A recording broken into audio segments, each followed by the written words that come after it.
네, 반갑습니다. 저는 영어 강사 박초롱이라고 하고요. 주로 학생들은 저를 초롱쌤이라고 부릅니다. 오늘 첫날이니까 간략하게 영어는 어떻게 1년 동안 진행이 될 것인가 요거를 설명을 하고 그리고 진도를 나가려고 해요. 너무 오랜만에 서서 강의를 해서 지금 조금 어색하긴 한데 아무튼 잘 이용해서 해보도록 하겠습니다. 일단은 우리가 과정이 이렇게 되고 있죠. 작년과는 다르게 3순환이 빠지면서 이제 총 4개 순환으로 1년이 과정이 이루어질 거예요. 그래서 그 중에서 우리는 지금 1순환을 시작하는 단계에 와 있고 이전에 예비순환 또는 입문과정이라고 해서 미리 수업을 듣고 오신 분들도 꽤 있을 겁니다.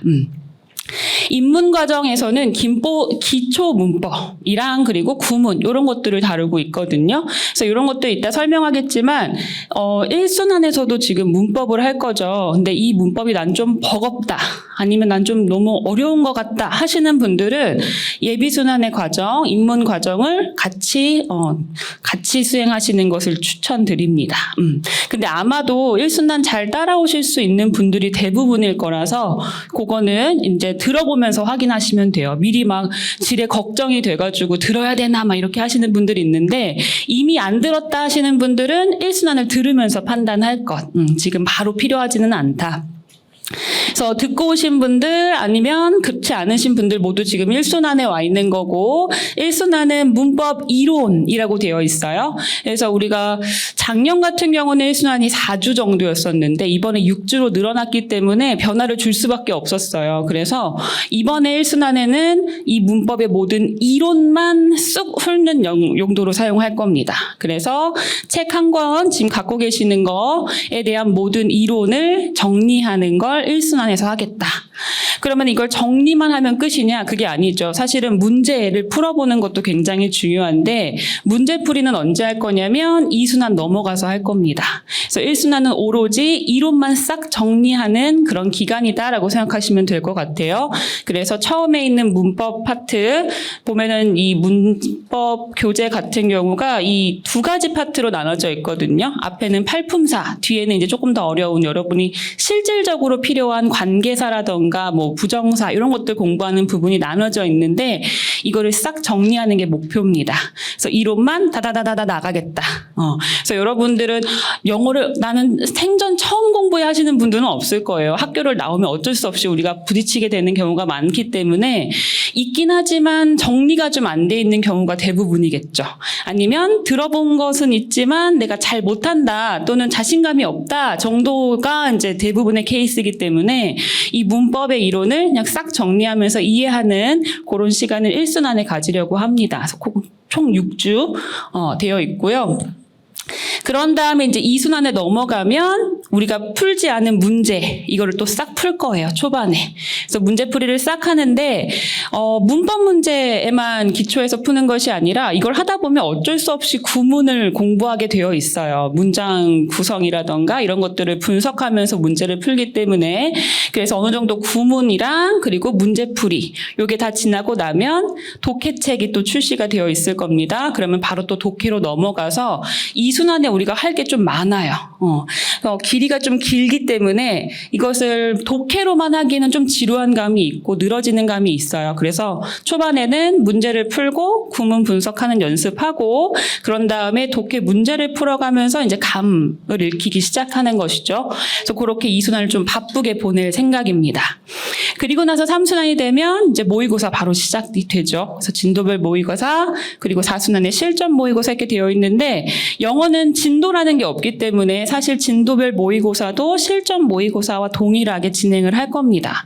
그래서 진도가 따로 없는 대신에 4순환의 실전 모의고사가 그렇게 많지 않아요. 분량 자체가. 근데 영어는 모의고사를 많이 풀어보는 게 중요하죠. 그렇기 때문에 3순환에서 그걸 다 보충해서 문제를 푼다라고 생각하시면 돼요. 그래서 여러분은 3순환부터 이미 시험과 같은 형태의 유형을 계속 풀면서 시험 감각을 익히기 시작할 겁니다.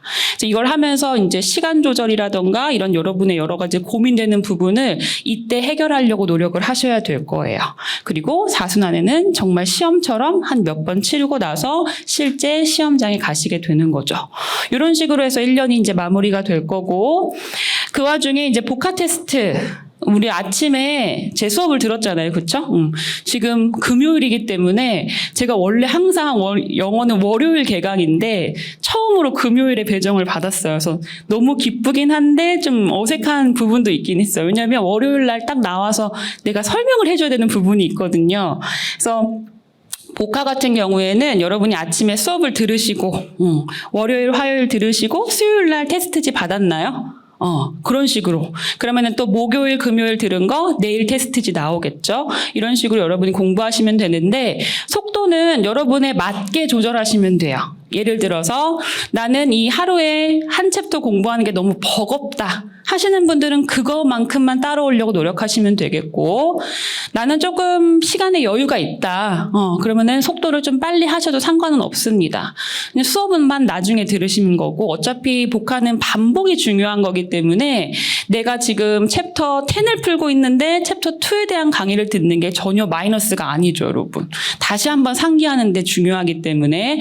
다만 제가 염려되는 건 뭐냐면, 복화 강의는 제가 실제로 이렇게 나와 있는 것이 아니기 때문에 여러분이 어떤 식으로 수업을 듣는지 제가 볼 수가 없어요.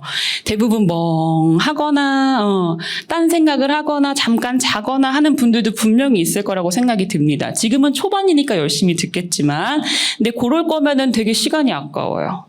그렇게 듣지 마시고 복화 강의 하는 동안에는 최대한 그 강의 내에서 암기하려고 노력하세요. 머리를 계속 써야 돼.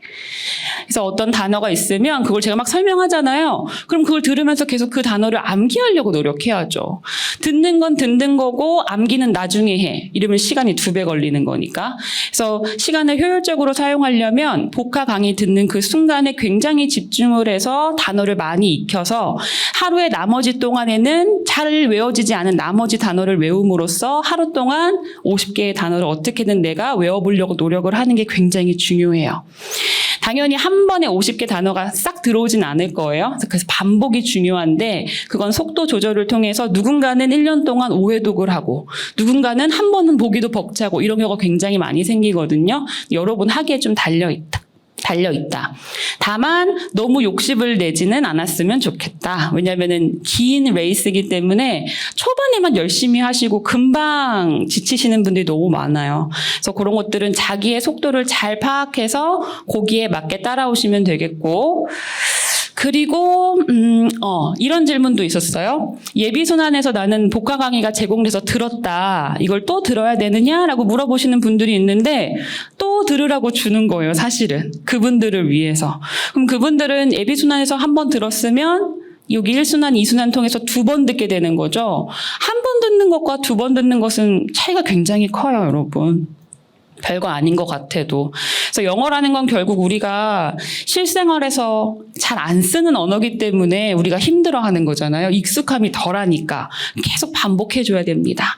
그래서 회독을 많이 할 수 있으면 많이 하는 것이 여러분에게 여러모로 이득이 된다는 걸 기억하시고 꾸준히 따라오시는 게 굉장히 중요합니다. 그래서 옛날에 우리 막 입시 공부할 때처럼 영어의 초반만 막 시까맣고 뒤에는 하얀 식으로 남겨놓지 마시고 마지막까지 하고 다시 돌아오는 게 중요해요. 그래서 1과부터 48과까지 있죠. 그거 한번 보고 다시 1과로 왔을 때 실력이 한번 점프가 되는 거지 1과에서 한 30과 정도 했다가 다시 1과로 가는 거는 의미가 없습니다, 여러분.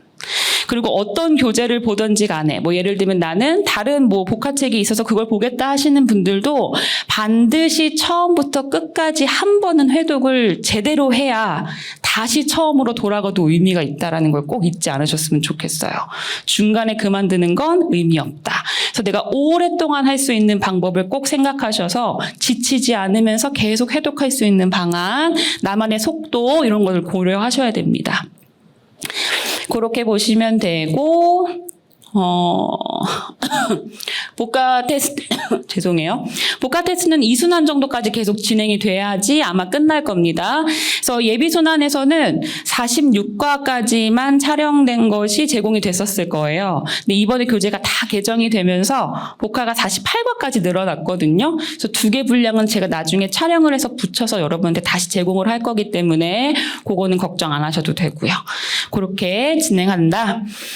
그리고 교재는 지금 여러분이 그래머랑 보카만 가지고 있는 상황이죠. 그래서 리딩 교재 언제 나와요? 라고 질문하시는 분들 이제 나중에 생길 텐데, 지금 작업 중이에요. 작업 중이라서, 사실은 지금 8월 초죠? 8월 말 정도면 나올 것 같긴 한데, 그때 필요하진 않을 거예요, 여러분. 그래서 9월 정도 아니면 10월 정도에나 여러분이 교재로 사용하기 시작할 거이기 때문에, 그런 것들은 시기에 맞춰서 다 나와 있을 거니까 걱정할 필요는 없다. 근데 미리 만약에 나오게 되면 제가 얘기를 할게요. 교재 나왔다고 얘기를 중간에 할 거고 미리 사서 풀어보시는 거는 문제가 없습니다. 되셨죠? 그 외에도 영어는 질문이 굉장히 많은 편인데 그 이유가 뭐냐면 사람마다 영어의 단계가 다 달라서 그래요. 여기 앉아있는 모든 분들의 영어의 실력은 다 다를 거예요. 사람마다.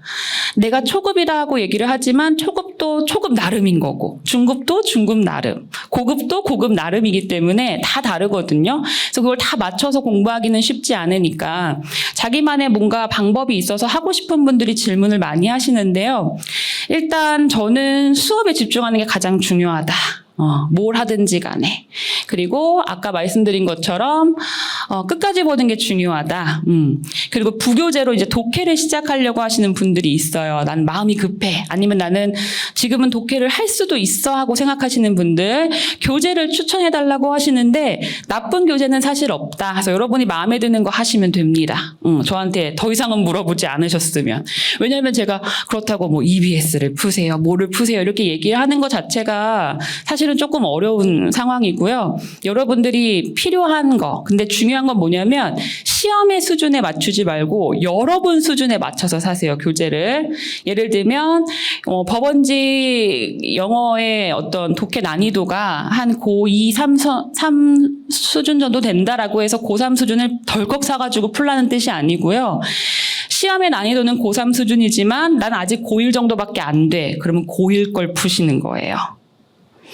고3 거를 푼다고 시험의 난이도인 거지 내 수준은 아니거든요. 그러면 푸는데 흥미가 떨어지는 것도 물론이거니와 가져가는 게 많지가 않아요.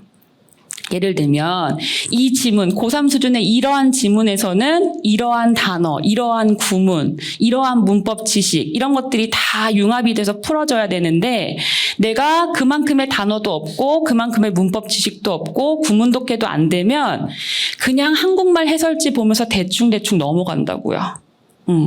그러면서 풀었는데 실력이 안 는다. 이렇게 얘기가 나오는 거거든요. 그러니까 내가 보이는 만큼 풀 수 있는 걸 해야 돼. 그러니까 내가 오히려 좀 만만하게 풀 수 있는 문제부터 하셔야 되는 거예요. 만만한 거. 그래야 만만한 것들 사이에서 어려운 게 눈에 띄거든요.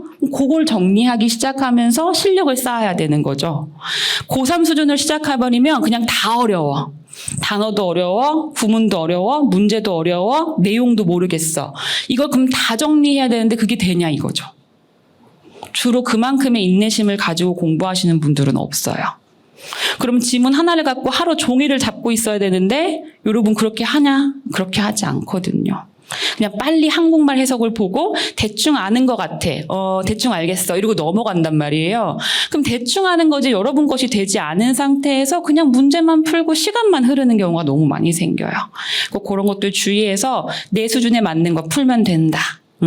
그런데 이거를 물어보니까 말씀드리는 거지 지금 풀어야 된다는 건 절대 아닙니다.